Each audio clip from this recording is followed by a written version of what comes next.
anybody in football with 433. All of them just haven't ended up where he's wanted them to go. But Bucs offensive coordinator Byron Leftwich not reading too much into the offensive struggles here at this point. I don't think we have a chemistry issue. I think when you don't win football games, you look at what happened and what didn't happen. And normally when you lose, you don't make a certain amount of plays. And when you win, you do make those plays. So we understand that. We just got to continuously work and getting better and try to go out every time we get an opportunity and win the football game. All right, Rhett Lewis back here with Willie McGinest. Willie, listening to Byron Leftwich right there. I mean, look, you boil it down, he's right. You didn't make enough plays to win the football game. Is it as simple as that for Tom Brady in these games that the Bucs offense has really struggled, like last week against the Rams? No, I understand that. When you lose football games, it's usually because the team plays better or they beat you in a certain situation or critical situations. But it's how you lose football games. And the continuity is not there. Going into that Rams game, Brady was 3 of 30, for deep passes. Since week 5, he was 3 for 30. That is an issue. You got to be in sync. You got to be on the same page. When you watch this football game, sometimes the running backs or the receivers wasn't ready for the ball. I played with Tom Brady. I know Tom Brady. He has a clock in his head where he wants the ball to come out. If you're not ready for it, he's still going to try to get it out. If he tries to hold on to it too long, these type of plays happen. He's going to get hit in the pocket. So you do have to be in sync. The receivers are used to running certain routes a certain way. He's used to having the ball out a certain way. And for his receivers running, they just got to get the chemistry together, and they do have to be on the same page. It will take some time. He mentioned that a week prior, that it's not perfect just because you got highly talented players that can play at a high level. You can't just go out on the football field and everything's going to fit perfectly. So they got to get that going. This week, Rhett, is a pretty good week to get it going because the Chiefs defense have been giving up almost 300 yards in the last couple of weeks in the passing. Right. They're giving up 31 points in the last couple of weeks. So if you're finding a right defense to get back on track, you're going against the Chiefs. You need to get it going this week. All right, we'll see if that rings true here for Tom Brady and the Bucs as they get set for the Chiefs this week in Week 12, trying to find that rhythm offensively, as Willie mentioned. Talent alone does not win you football game. It is not over. The Dalton gang rides again. Screen right, caught by Elliott, banging into the end zone, touchdown, Cowboys. Dalton looking left, throwing a fake, diving, Lamb, what a catch! Passing over the middle, caught, and he was smacked, ball popped out.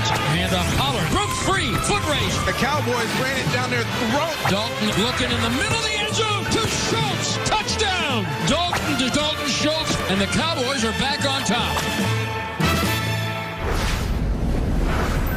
All right, back here on NFL Total Access, taking you right down to Arlington, Texas, where the Cowboys and Washington football team meet up for our second course here on Thanksgiving Day. Jane Slater live with us now, helping to get us ready. Jane, look, third win of the season for the Cowboys comes in the first game in which Ezekiel Elliott rushes for over 100 yards. So getting to be a bigger part of the game plan now, how does Washington prepare for Zeke and the Cowboys' rushing attack?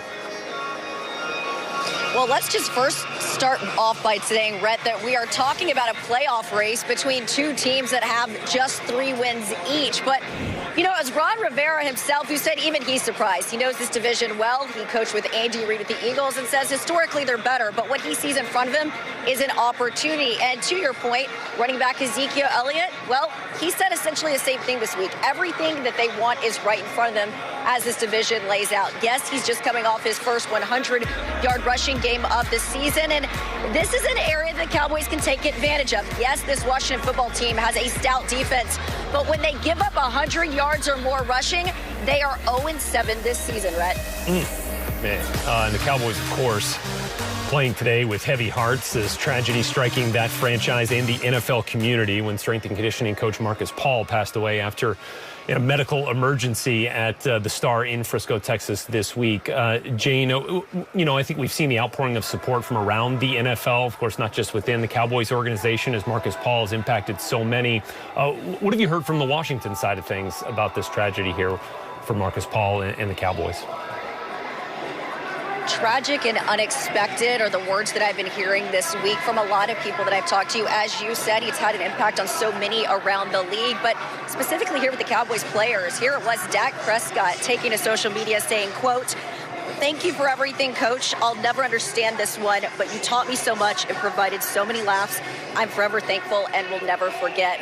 I caught up with Washington football team head coach Ron Rivera this week about Paul, and they played together with the Chicago Bears. He told me his nickname was Greyhound because he was always running from side to side, the picture of hell. So his word, stunned.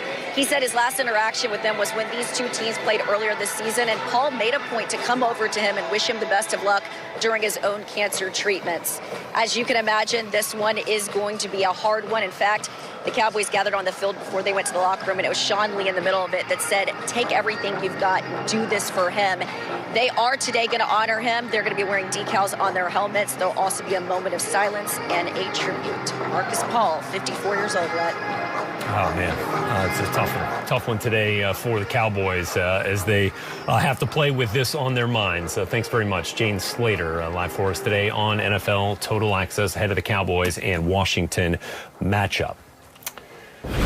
All right, let's get you back to the first game of the day here. Deshaun Watson, terrific in the Texans win earlier this afternoon in Detroit, 41-25 over the Lions. 4 touchdowns, 0 interceptions for Watson, and that's been the theme here the last 6 games. 15 TDs, 0 giveaways since week 6 as the Texans have gone 3-3. Deshaun Watson playing very well. Now back to Detroit, where Texans interim head coach Romeo Crennel is at the podium. Well, I don't know the name of the play. He just told me that he was wanted to run a flea flicker, and I said, okay, let's go with it. And so he made the call, and then we executed the play. Mark Berman. Romeo, a couple questions. One, you talk about J.J. Watt's pick 6 and how that helped set the tone for the game. Well, you know what? We talked about turnovers during the week, and I mentioned that they come in streaks sometimes, and we talked about how JJ used to be able to tip the ball, intercept it, and run it in for a touchdown, and then, lo and behold, he does it early in the game, and put us up, got points on the board, and so we felt good about that, and I think that gave the defense a lift, and it gave the whole team a lift to see him make a play like that, and so that was good. Jim Nantz and Tony Romo talked during the game about when they were discussing with you getting this opportunity to be the interim, that you got emotional thinking this sort of thing had kind of passed you by. Can you talk about your emotions then, how you've been emotional about being in this position now at your age? Well, it's not necessarily at my age that makes a difference.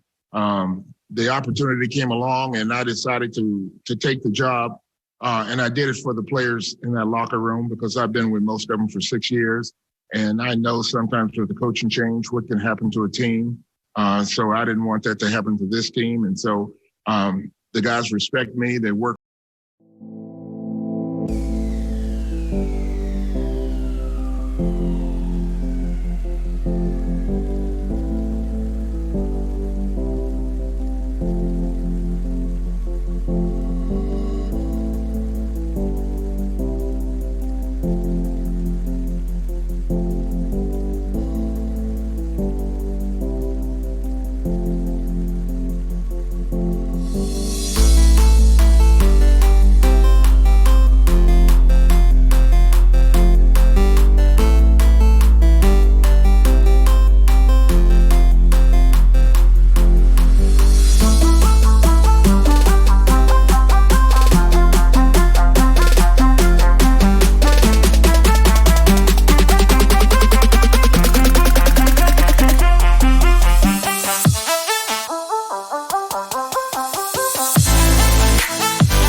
you.